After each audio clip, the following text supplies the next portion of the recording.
Bram Stoker Award finalist Carol Gyzander writes and edits horror and sci-fi. Her cryptid novella, Forget Me Not, is set in Niagara Falls in 1969 and 1939. Her latest horror anthology, A Woman Unbecoming, benefits reproductive healthcare services.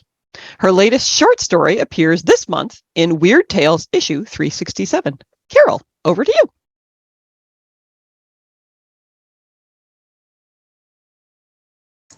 Thank you so much. I'm very excited to be here, and I'm also very excited to have a story in Weird Tales, which has been out for 100 years. This is the first issue of the second 100 years of Weird Tales, which has weird and strange stories, horror, and others. This is the cosmic horror issue, and my story is called Call of the Void, L'appel du vide. And you may be familiar with that. That's that feeling that calls you over the edge when you're standing on the top of a bridge or whatever. So let me jump right in. Ellen adjusted the aperture of her Nikon D850 in the dark and triggered the long exposure shot. It was hard to see the various dials, but she didn't want to turn on her flashlight and ruin her night vision.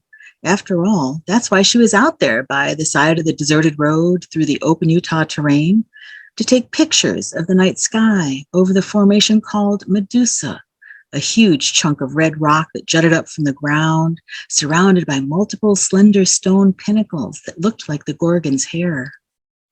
With a 60-second shot underway on the tripod, she sat back and tried to relax. This trip was the first thing she'd done for herself in years. Between her mother's terminal Alzheimer's and taking care of the funeral details, Ellen was exhausted.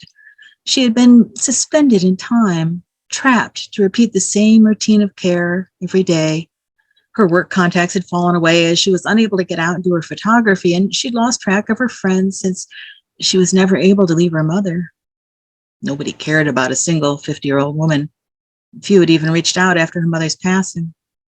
She hugged herself and looked around the desolate open space of the Utah Red Rock country. The empty vista pretty much summed up her position in life. All alone, no people, and nothing living within view. But was that true? A flicker of motion caught her eye, and she looked back toward where the camera was aimed. A luminous tremor radiated into the night sky from Medusa, then vanished. She shrugged and wrote it off as a reflection from the stars overhead. More motion. A line of ants crossed the ground at her feet, heading toward Medusa. Weird. Were ants nocturnal? She sighed. Why was she there? She'd booked the trip on an impulse, and it had been all she could do to get herself on the flight, considering her fear of heights. Now, she was broke, her photography business was in shambles, and she needed to get to work and straighten out her life, figure out what she wanted to do now that she was alone. What did she want to do? She sat back in the folding chair, looked up at the night sky that dwarfed her, making her seem tiny and insignificant. Ellen felt like a bug trapped on the bare roof of a speeding car as life passed her by. After her father and then her mother had disappeared into Alzheimer's, the odds were that she'd come down with it as well. What was the point of trying to get her photography business back if she was going to wind up like her mother? Was there something else? Some higher purpose? A solitary howl reverberated across the lonesome land, causing her to shiver. The subtle click of her camera shutter drew her attention, and this time she set up a series of photos. More to give her something to do than because she really wanted them, but that's what her business used to be. Ellen's mother had been obsessed with this area at the end. Her anthropologist mother, who studied the indigenous people of the area and knew about their history and culture, had talked about going back to Utah and seeing the national park near Moab again, and especially Medusa. So that was it. That was why she was here, looking for some meaning because she had heard so much about it every day for the last few years. She wondered if her mom had just been falling back into her anthropological work of the past, as Alzheimer's reduced her understanding of the current day, or if something here had been drawing her back. She sighed and packed the equipment into the rental car, then headed to the hotel for a few hours of sleep.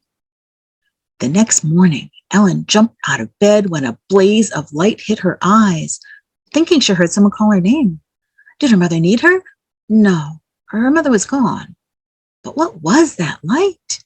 It glared through the drapery covering the sliding glass door to the patio, streaming across her face and pulling her to the window. Her heart pounded.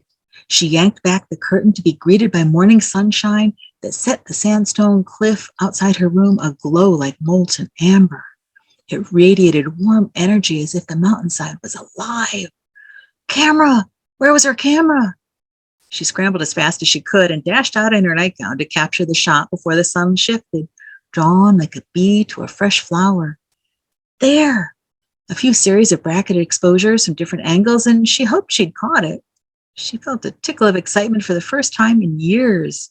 There was more to see out there, more pictures to take. She dressed in a hurry and grabbed a granola bar from the supplies she'd picked up on her way from the airport. 15 minutes, she slurped her coffee from the hotel room's Keurig and scrolled through the images she downloaded. Not bad. Some of the pictures came out very well from the night before. The night stars were radiant in the Utah sky and much clearer away from the light pollution so close to New York City. Something was different about the last picture, though. She had positioned the Medusa formation with the field of stars arrayed above it, but the stars seemed to subtly move and change around it as she stared at the screen. She blinked. That couldn't happen.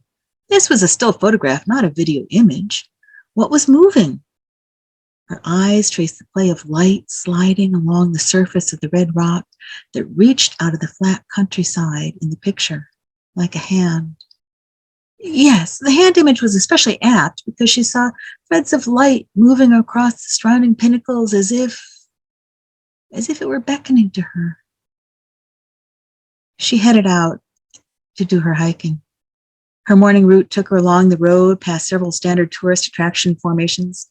Massive piles of red rock sprung up across the land like a sprawling graveyard of fossilized titans, and they all had names. Fiery Furnace, Dark Angel, Sheep Rock. One was called the Three Gossips, and the three towers did look like they were chatting with each other when viewed from a certain angle. Her skin prickled. Were they talking about her? Tourists posed in front of the formation, so it was hard to get any pictures without people in them. Medusa was so far off in the distance that she could barely see it from there.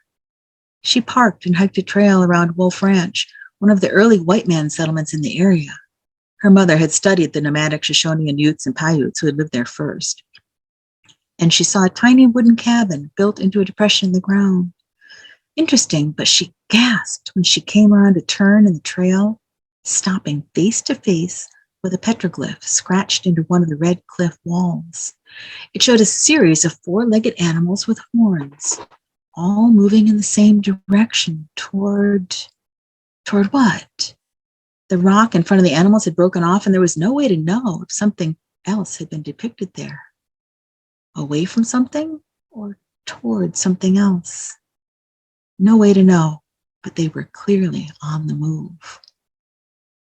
And as you can imagine, she's going to go and discover a little bit more about what is going on out in the distance there.